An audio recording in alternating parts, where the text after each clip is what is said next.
संसद, पार्लियामेंट। आज हम संसद के बारे में बात कर रहे हैं, जिसको हम अंग्रेजी में बोलते हैं पार्लियामेंट, जहां पर बैठ कर के हमारे देश के बारे में नीतिगत निर्णय लिए जाते हैं हमारे जनप्रतिनिधियों के द्वारा, हमारे प्रधानमंत्री के द्वारा। चलिए देखते हैं, ये है हमारा संसद भवन, जिसको हम पार्लियामेंट हाउस बोल सकते हैं। जो ये संसद भवन है उसका निर्माण कार्य सन 1921 में शुरू हुआ था और 1927 में जाकर के इस संसद भवन का निर्माण कार्य पूर्ण हुआ। उस समय हमारे वायसराय थे लॉर्ड इरविन, और जो इस संसद भवन का जो वास्तुकार था, आर्किटेक्ट थे। जैसे हम अपने घरों के अंदर आर्किटेक्ट को बुलाते हैं अपने घर की डिज़ाइन करने के लिए, वैसे ही संसद भवन की डिज़ाइन करने के लिए आर्किटेक्ट को बुलाया गया था। वो थे लुटियंस, ये सीनियर थे, और दूसरे थे बेकर। लुटियंस और बेकर, इन दोनों ने मिलकर के हमारे संसद भवन की जो डिज़ाइन थी उसको तैयार किया था। उसी के आधार पर फिर हमारे संसद भवन का निर्माण किया गया था। आगे चलते हैं कि हमारे जो संसद भवन है उसको कौन सा अनुच्छेद दिया गया है। सबसे पहले हम जानते हैं कि अनुच्छेद क्या होते हैं। देखिए, आप किसी हॉस्पिटल में जाते हैं, डॉक्टर आपसे कहता है कि उस कमरा नंबर पे जाइए और वहाँ से ये जांच करा के लेके आइए, तो आप सीधा उस कमरा नंबर पर जाते हैं, आपको दिक्कत नहीं होती है। तो उसी तरह हमारे संविधान में भी क्या किया गया, हर बात के लिए एक नंबर अलॉट कर दिया गया कि आप उसके बारे में ज़्यादा डिटेल में जानना चाहते हैं तो आप उस नंबर पर जाइए और वहाँ पे हमने सारी जानकारी आपको अवेलेबल करवाई है।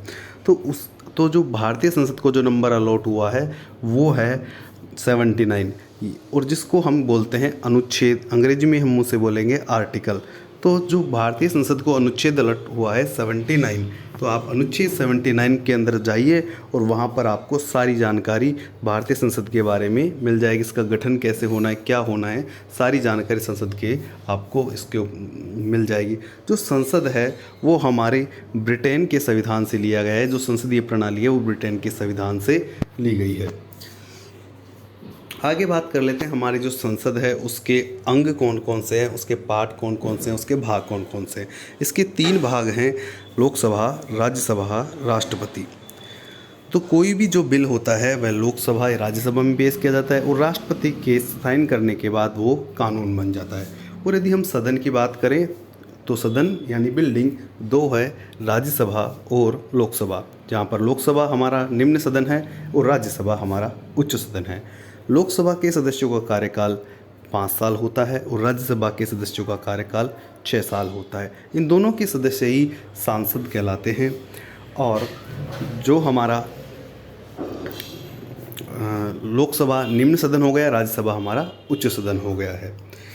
आगे चलते हैं हम, जो संसद है उसकी जो बैठकें होती हैं वो सामान्यतया 3 बैठकें होती हैं, जिनको हम सत्र भी बोलते हैं, जिनको आप बजट सत्र, मानसून सत्र, शीतकालीन सत्र कहते हैं। अब बजट सत्र नाम से ही लग रहा है कि जब बजट तैयार होता है उससे पहले जो बैठक होती है, जो सत्र आयोजित किया जाता है, उसको हम बजट सत्र बोलते हैं। तो जो हमारा बजट सत्र होता है वह फरवरी से मार्च महीने में किया जाता है। और दूसरा होता है मानसून सत्र, नाम से लग रहा है मानसून कब आता है, बारिश कब होती है, जब जुलाई से अगस्त के महीने में। तो जुलाई अगस्त के महीने में जो हमारी संसद की बैठक होती है उसको हम बोलते हैं मानसून सत्र। तीसरा है शीतकालीन सत्र। अब शीतकालीन कब आता है, सर्दियाँ कब आती है, नवंबर से दिसंबर के महीने में। तो नवंबर से दिसंबर के महीने में संसद की जो बैठक आयोजित होती है उसको हम बोलते हैं शीतकालीन सत्र। तो संसद की 2 बैठकों के बीच में ज़्यादा से ज़्यादा 6 महीने का समय हो सकता है, यानी कि साल में 2 बैठकें तो आयोजित होना आवश्यक है। सामान्यतया 3 बैठकें आयोजित की जाती है, जिनको हम सत्र भी बोलते हैं।